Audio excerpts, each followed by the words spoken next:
In part one of our special report marking 20 years since the Rwandan genocide, we took a look at the legacy of colonialism and the causes of ethnic violence in Rwanda. In part two, we explore the effects of genocide on a country and its people. We look at the political landscape in Rwanda today and ask what the prospects are for genuine unity and reconciliation.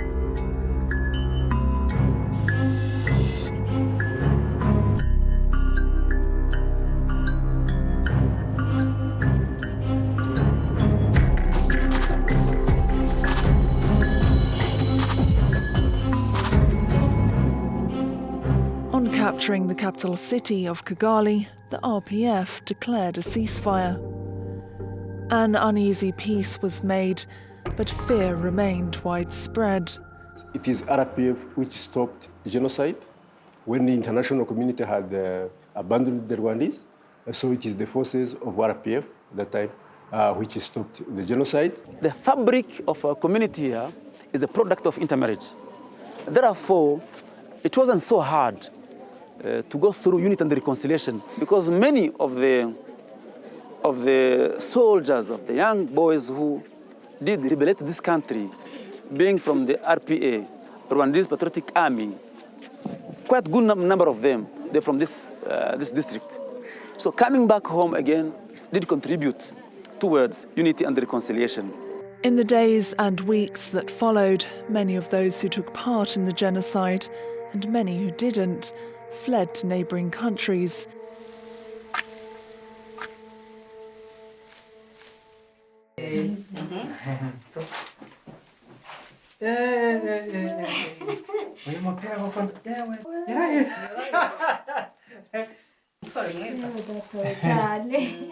ubwo ni nk'Imana yakinze ukuboko nza kubasha kuvamo kubera ko bari bandyamiye ukuguru, ndinyagambura mbona mvuyemo ndirukanka tugera hafi y'igisirikare ruguru. Kuva icyo gihe nahise mbafata. Nari mfite n'akandi gatoya kari kwibere gafite imyaka 2 kubera ko utagira ubumenyi bwo kukitaho ko kabashije kugwa ibyombo ari naho nagashyinguye. Ubwo bose nari mbafite nta. Life in the refugee camps was hard. Thousands died of waterborne diseases, and former government soldiers recruited and rearmed extremist Hutus. Civilians and RPF targets were attacked. A leaked UN report accused the RPF of killing thousands of Hutus as they sought to establish control over the Rwandan population. The newly formed RPF government sent forces into Congo and Zaire under the pretext of tackling Hutu militias. Critics cite control of resources as the real motivation for military action. More recently, Kagame's government has been criticised by members of the international community for the role he purportedly played in supporting rebel forces in the Democratic Republic of Congo. Kagame refutes these claims.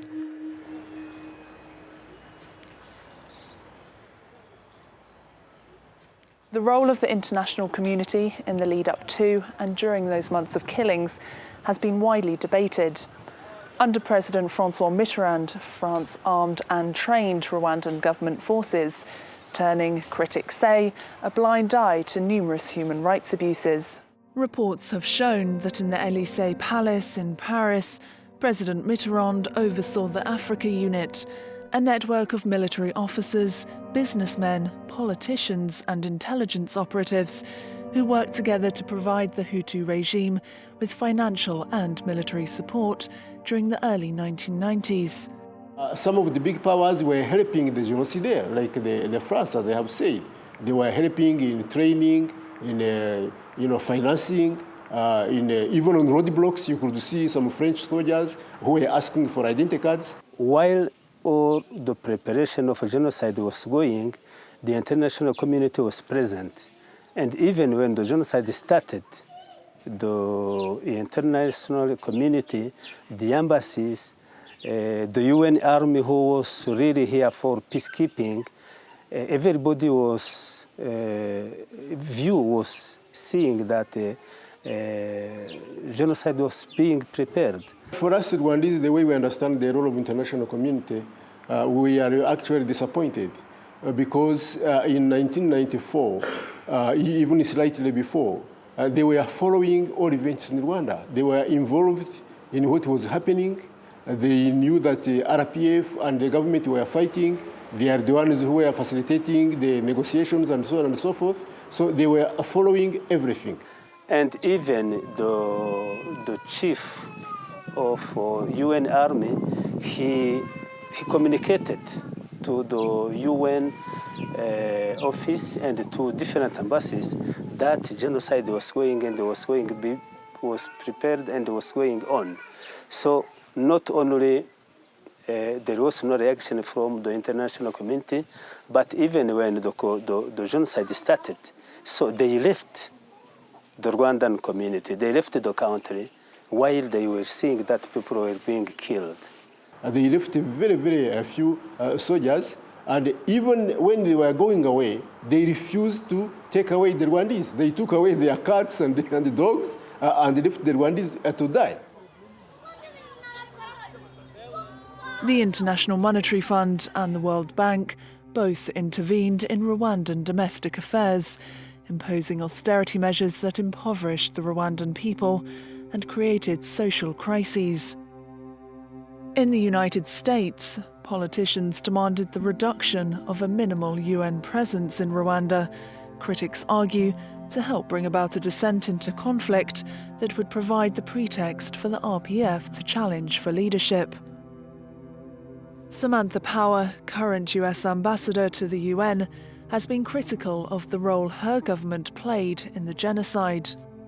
It refused to use its technology to jam radio broadcasts that were a crucial instrument in the coordination and perpetuation of the genocide. The United States, in fact, did virtually nothing to try and limit what occurred. But should the international community have intervened in a more decisive way? Some argue that humanitarian intervention arguments are too often used to veil economic and political motivations. Much is said about European states' responsibility to protect, but with the effects of colonialism and division still being felt in the region, Western intervention is viewed by many with hostility. Bloodshed in Rwanda was, perhaps predictably, characterized by mainstream Western media and politicians as a manifestation of a particularly African form of violence. Journalists spoke of the savagery of the Rwandan people, whilst neglecting to mention Bosnia, Armenia, Germany, distinctly Western genocides. The racist undertones of their analysis was palpable. The role played by religious institutions during those months of bloodletting has been widely debated. Both the Roman Catholic and the Anglican churches were criticised for the role they played during the genocide. Many archbishops had close connections with the Hutu ruling elite and were condemned for failing to use their influence to stop the genocide. The Catholic Church played a big role during genocide, because the Catholic Church had a strong power in this country before independence, because it was the main religion at that time, and it was in close collaboration with administration. So whatever decisions were being taken, the Catholic Church was involved.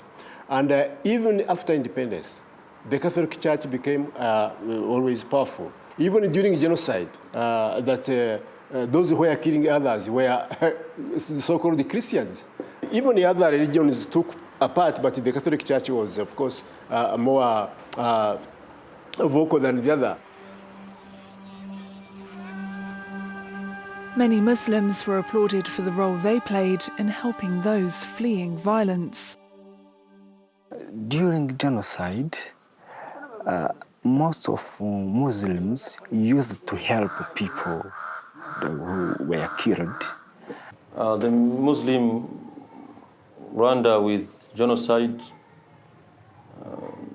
they are not enter with this problem about Tutsi and Hutu. The Muslim Rwandans, they are not enter with this problem.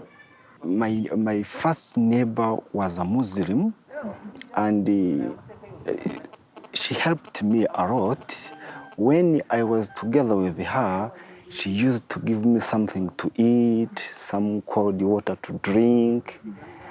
That's why I thought that it could be good when I follow her, his religion, because maybe I will be better as her. Islam is now the fastest growing religion in Rwanda. Muslims make up 14% of the population, twice as many as before the killings began. Many see Islam as a unifying force within Rwanda, one that transcends ethnic and tribal differences. I'm only Muslim in my family. How is that? And they appreciate me because they encourage, if there is no problem in your religion, please, we want you to be cool, stay healthy. If it is that, no need to change again. Today in Rwanda, neighbourhoods and communities, in terms of ethnic and religious composition, are in the main mixed and peaceful. In a region that just 20 years ago was ripped apart by genocide, today we have schools like this one, where Muslims, Christians, Hutus and Tutsis are living and studying together in perfect harmony.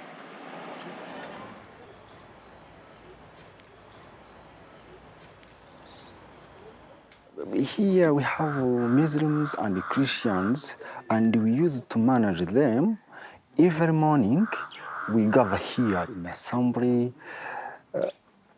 On Monday, Adventists, they teach something in front of, students.